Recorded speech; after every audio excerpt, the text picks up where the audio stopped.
Welcome back to your Sunday Setup. I'm Whitney. Last week, we talked about making peace with imperfect progress, releasing the pressure to do everything perfectly just to keep moving forward. This week, we're taking that inner work outward, because one of the hardest places to choose yourself is in your relationships, especially at work. Today, we're talking about how to choose yourself without burning bridges, how to advocate for your needs, protect your energy, and stay aligned without guilt, defensiveness, or unnecessary conflict. Before we begin, let's take a moment to settle in. Sit comfortably. Take a slow breath in and a longer breath out. Let your shoulders soften. Let the urge to explain, justify, or prove yourself relax. If you want, close your eyes. Silently repeat, I'm allowed to honor myself. Clarity can be kind.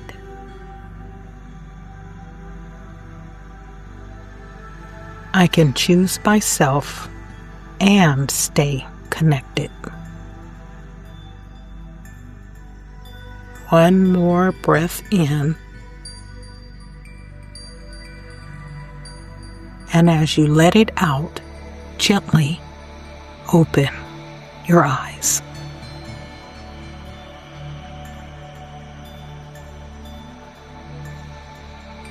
Imagine a door between two rooms. On one side is your time, energy, and well-being. On the other side are expectations, requests, and relationships. Some people slam the door shut to protect themselves. Others leave it wide open and feel resentful, drained, or overlooked. Healthy boundaries aren't about closing the door or disappearing. They're about standing in the doorway, present, clear, and grounded, deciding what comes in and what doesn't. Choosing yourself doesn't require shutting people out. It requires clarity about where you stand. Many people avoid choosing themselves because they fear being seen as difficult, letting others down, creating tension, damaging relationships. So they say yes when they mean no, they overextend, they stay quiet when something doesn't sit right. And over time, that avoidance shows up as resentment, burnout, that Sunday night dread, a quiet loss of self-trust.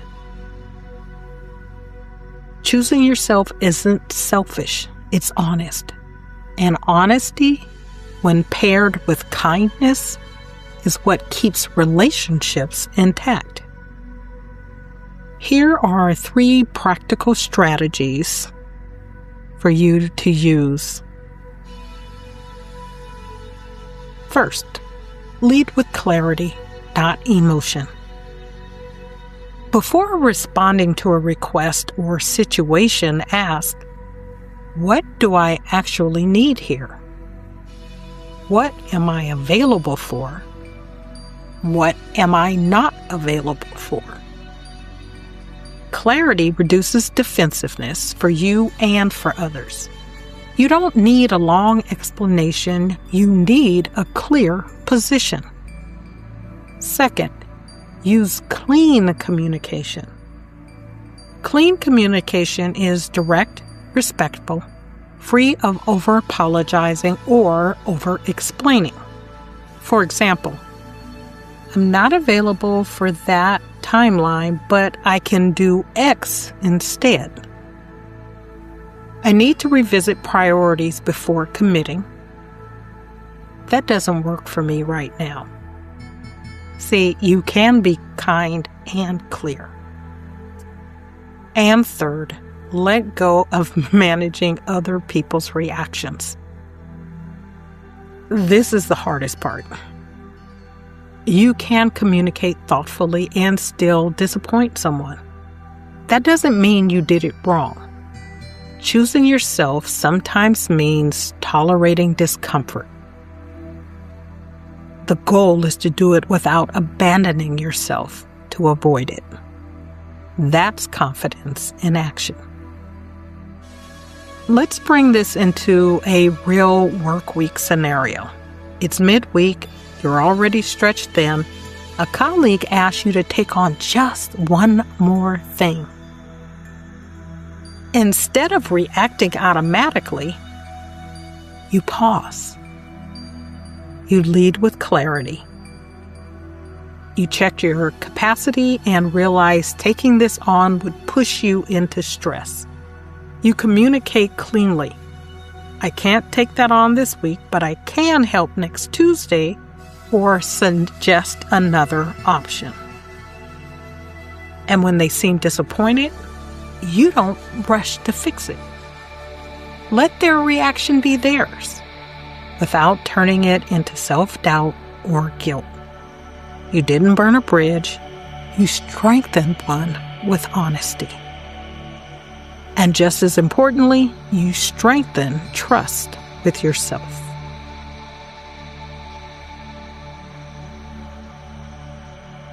Next week on Your Sunday Setup, we zoom out even further. We'll talk about why goals fail without identity evolution and what it actually means to become the kind of person who can sustain the life you want. Because it's not just about what you're achieving, it's about who you're becoming. Thank you for being here. Choosing yourself doesn't make you difficult, it makes you aligned. If you're ready to move from insight into implementation, to practice these boundaries, strengthen self-trust, and build consistency, this is the work I support clients with every day. And if you're looking for a simple way to ground yourself daily, the Mindful 5 offers short, accessible practices to help you reset, refocus, and reconnect with intention. You can learn more at themindful5.com. Here's to choosing yourself with clarity, kindness, and courage, and stepping into the work week with less dread and more self-respect. And until next time, take care.